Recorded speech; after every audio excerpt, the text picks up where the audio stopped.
Bienvenidos al Sur, Taller Literario. Mi nombre es Alejandro y hoy tengo la voz un poco ronca. Imagínate que creaste una historia asombrosa, llena de personajes extravagantes, carismáticos, donde pasa de todo, hay un montón de giros de guión y cuando la gente la lee, no se la cree.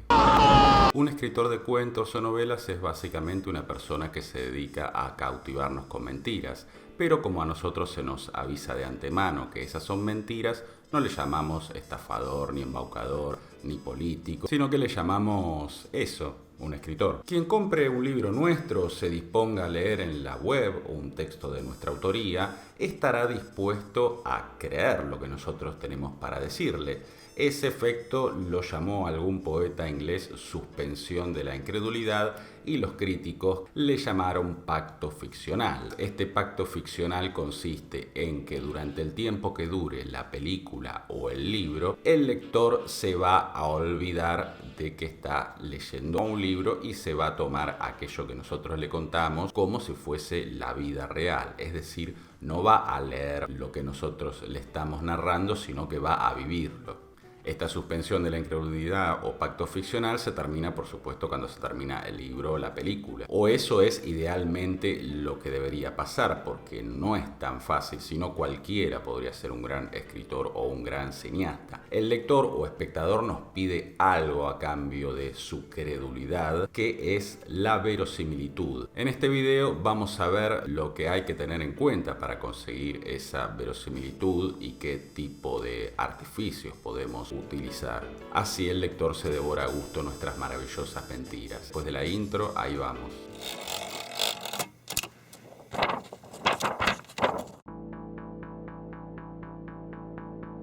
Antes de empezar deberíamos poner en claro una confusión común, que es la de mezclar los conceptos de verosimilitud y de realismo. El realismo pretende imitar la realidad, por lo que intentará apegarse a las reglas de la naturaleza.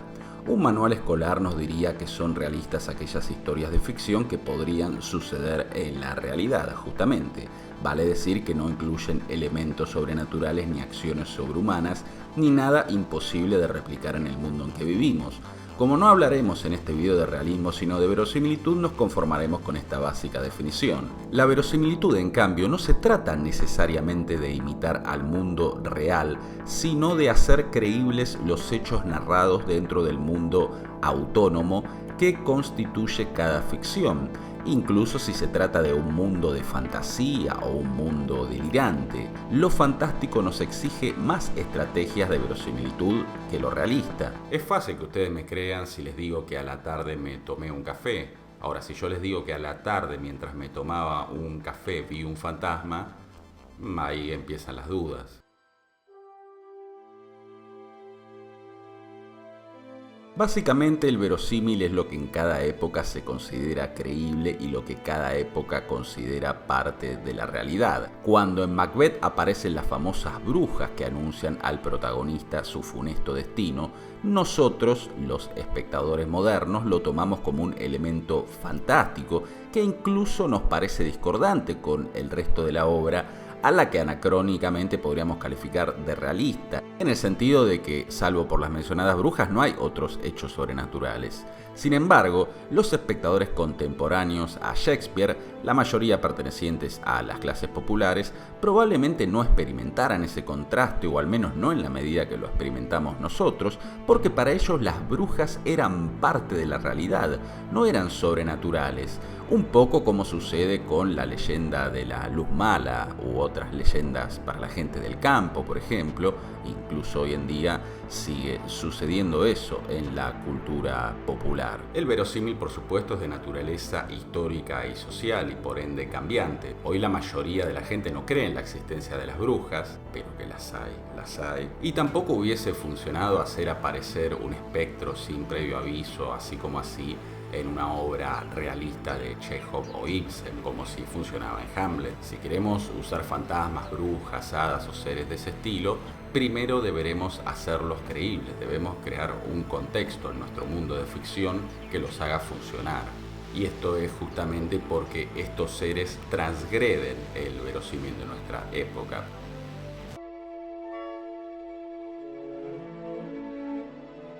Sin embargo, no hay que irse tan lejos para advertir los cambios en un verosímil. Basta con pensar en las predicciones fallidas de la ciencia ficción. En ese sentido, ni siquiera se salva la venerada Odisea en el espacio, basada en una novela del también reconocido Arthur C. Clarke. Ese hipotético 2001 se parece tanto al 2001 real como yo a Brad Pitt, aunque es cierto que en ese caso la potencia visual de Kubrick lo salva todo y además uno tiende a considerar que 2001 es un número meramente simbólico por el cambio de milenio.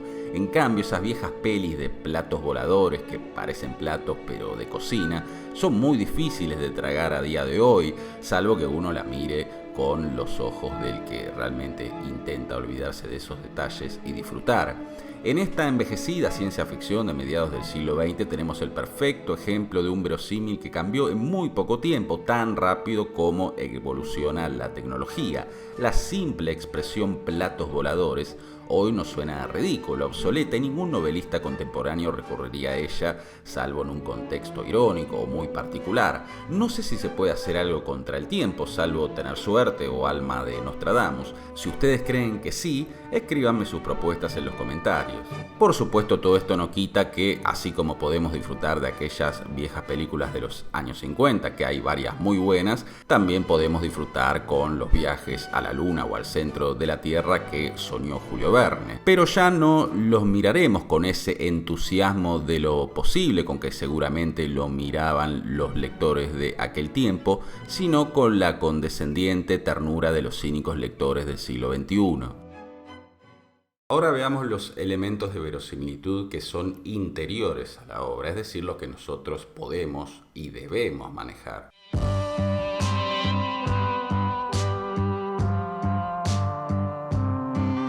Las conductas de los personajes deben ser relativamente coherentes, salvo que haya serios motivos para lo contrario, emociones extremas o la locura.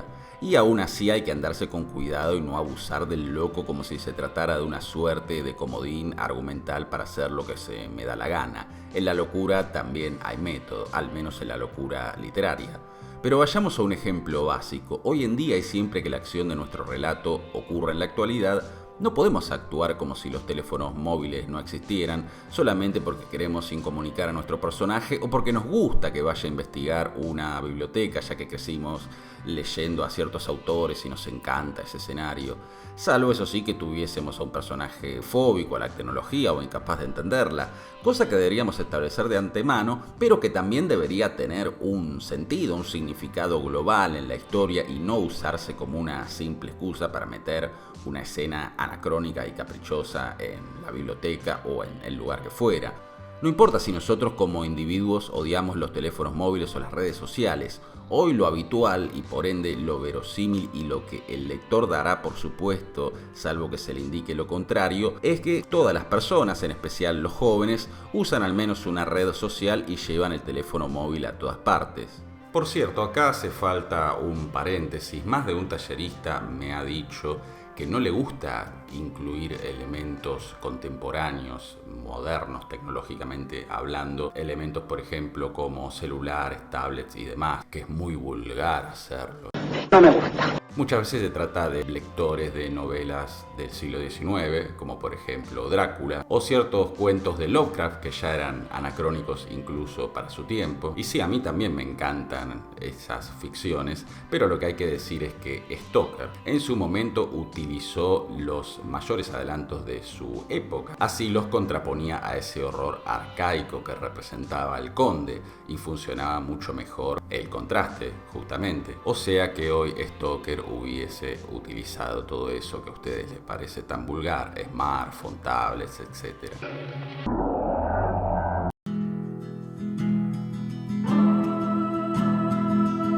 Algo análogo sucede con el lenguaje. Si sos argentino y tu historia tiene lugar en Argentina, ¿por qué los personajes usarían el tú en lugar del vos? También, además de las cuestiones que tienen que ver con la nacionalidad, debemos tener en cuenta el nivel sociocultural de un personaje. Salvo que se trate de un empedernido autodidacta y que eso quede claro en nuestra historia, tratemos de no poner en boca de un personaje que no terminó la escuela primaria interpretaciones de Heidegger o Kierkegaard.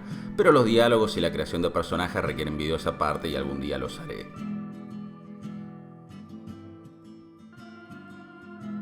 Los mundos de ficción son autónomos, pero también parasitarios en cierta medida, parasitarios del mundo real. Y con esto quiero decir que si ambientamos nuestra historia en el mundo real, el lector va a esperar que ciertas cosas funcionen más o menos igual al mundo real.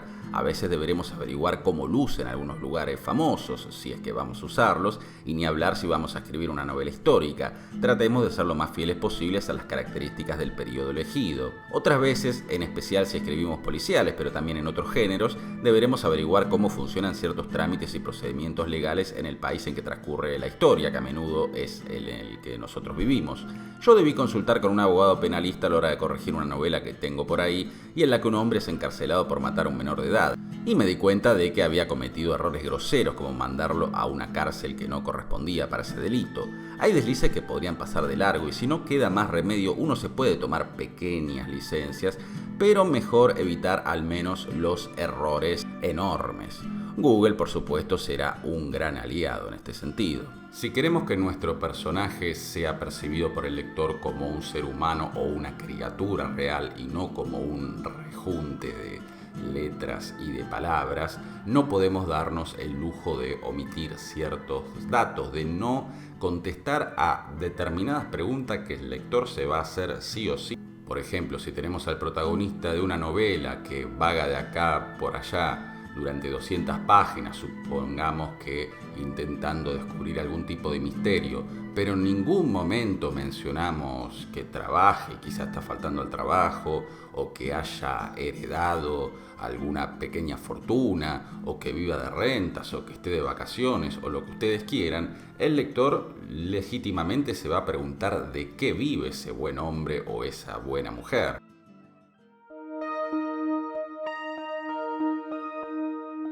Otro error común vinculado a la lógica respecto al mundo real, pero también a la lógica interna, es el de hacer comportar como idiotas a personajes que no deberían serlo, según su rango, sus aptitudes y también lo que establecimos en la obra misma. Por eso digo que tiene una parte de lógica interna, pero también vamos a ver que una parte de lógica respecto al mundo real, porque por ejemplo en la película Prometheus hay biólogos, geólogos y científicos de toda clase, supuestamente los mejores del mundo, que se ponen a jugar con especies desconocidas de otro planeta y cometen imprudencias dignas de un nene de 6 años que le robó al padre la botella de whisky y se la tomó por la mitad.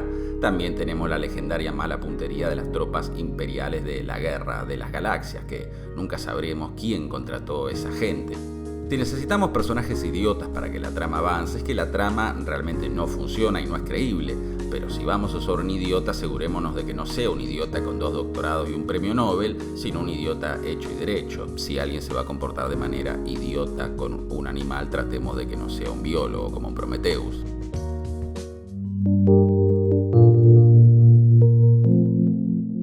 Aquí lo principal es que debemos respetar las reglas del mundo que construimos. Si se trata de un mundo realista, nos adecuaremos a las reglas del mundo real, aunque después veremos que esto no es del todo así. Si es un mundo fantástico, las reglas las crearemos nosotros y el lector las irá asumiendo a medida que la narración avance. Esto es tan simple como decir, si en la página 2 del cómic a Superman lo afecta la kriptonita, no lo hagas aparecer haciendo malabares con kriptonita en la página 5, salvo que exista una muy buena razón para eso. No en vano, a Avengers Endgame fue criticada por una escena muy al final, la aparición de cierto personaje ya envejecido que rompe con lo establecido por la propia película respecto a los viajes en el tiempo. Otro aspecto a evitar son lo que en cine se suele llamar conveniencias de guión, aunque lo mismo vale para una trama literaria. Como lectores o espectadores todos nos hemos topado con ellas. El arma del villano que se traba a último momento y salva la vida del héroe, o ese mismo villano que se pone a explicar su plan y le da tiempo al héroe a salvarse, o conveniencias más pedestres pero igual de inverosímiles como la chica y el chico que se conocieron en una fiesta el sábado y a pesar de que viven en una ciudad con millones de personas y uno muy lejos del otro, merced a una aventurosa casualidad se cruzan en la calle al martes siguiente. Aquí cabe destacar una cuestión: la literatura tiene su propio régimen de verosimilitud que no necesariamente coincide con el de la vida real, ni siquiera en una obra realista. En otras palabras, la realidad a menudo no es verosímil. En la vida real puede pasar cada tanto que un golpe de suerte nos haga salvarnos de un problema que nos venía torturando desde hacía días y días y con el que nosotros estábamos luchando de manera incansable. Sin embargo, en una película o en una novela o en un cuento o en cualquier tipo de narración ficcional, eso sería visto como un recurso de escritor vago y como un deus ex machina, es decir, algo que viene desde afuera para solucionar a último momento el conflicto. Por lo general, el lector va a esperar que el personaje solucione por sí mismo los problemas en los que se mete o en los que los meten.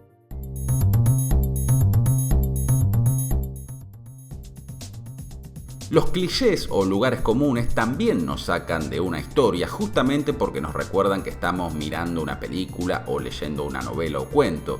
Lo que dijimos en el apartado anterior sobre el villano que explica sus planes no es solo una conveniencia, sino también un cliché. Lo mismo pasa con los coches que nunca arrancan en los momentos de tensión o las comedias románticas que terminan con el enamorado llegando al aeropuerto justo a tiempo para evitar que la chica se vaya del país. Eso era muy común en los años 90. O los tiroteos en los que solo quedan vivos los personajes principales de un bando y de otro. Y sí, ya sé que a esta altura del video muchos de ustedes estarán pensando que todo esto que comento no es tan así, que hay muchos libros y sobre todo películas que han roto estas reglas y que sin embargo han funcionado muy bien no solo a nivel comercial sino también artístico. Y si ustedes piensan eso, lo que tengo para decirles es que tienen razón. Este primer video podemos tomarlo como una guía básica que ni siquiera pretende ser exhaustiva y que sí, por cuestiones pedagógicas, aunque no me gusta mucho la palabra, está expuesto de un modo que quizás pueda sonar demasiado terminante, como si se tratara de los 10 mandamientos o algo por el estilo. En el próximo video de esta serie ya vamos a ver que la verosimilitud no es para nada algo tan rígido